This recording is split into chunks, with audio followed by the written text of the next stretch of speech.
Have you ever done something personally for yourself or a friend or even a family member? Secondly, this leads to my next question.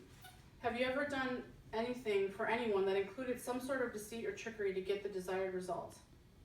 Lastly, have you ever take a look at a photograph or read a trending news story and it ended up not being what it actually seemed?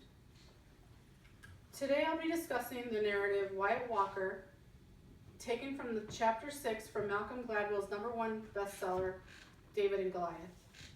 This story is about one of history's memorable civil rights movements that took place on May 3rd, 1963.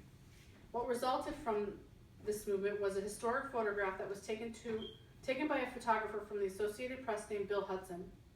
The photographer depicted a teenage boy being attacked by a police dog during a protest. The shock value had so much power and still has the same effect on people who see it today.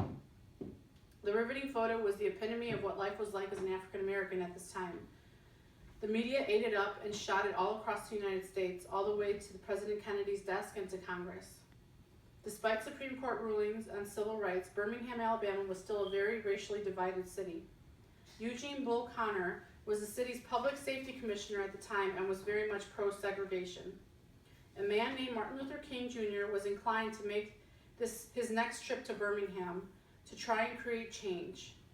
King knew he had great challenges ahead as he was outmatched and was the underdog in this fight. He called a meeting, and in that meeting was Wyatt Walker. Wyatt was a Baptist minister that joined up with King in 1960. He is the organizer and fixer. King tasked him with finding means to create some sort of crisis in Birmingham, something memorable that would cause reaction everywhere. There were many demonstrations, but none that would catch the attention of national media. Then Walker came up with a plan. It was called Project C. The C stood for confrontation. The plan was to have 3 separate acts protesting, the last being bigger than the previous. The first was a series of sit-ins at local businesses.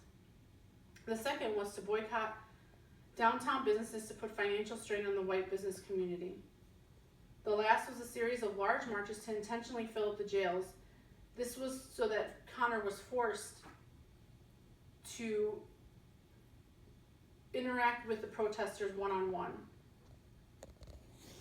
King and Walker came up with this plan to send high school kids in waves protesting so that at some point there would be no room in the jails, as they have arrested all the ones previous to the ones current. Connor finally took the bait, and he released the hoses and finally the dogs on anyone who crossed the line. Once all mayhem broke loose, this is when the iconic picture was taken. The media took it and ran with it. By using Walker, King was able to use his ability of trickery to start a movement. Was this the honest way to organize such a mass movement? It depends on who you talk to.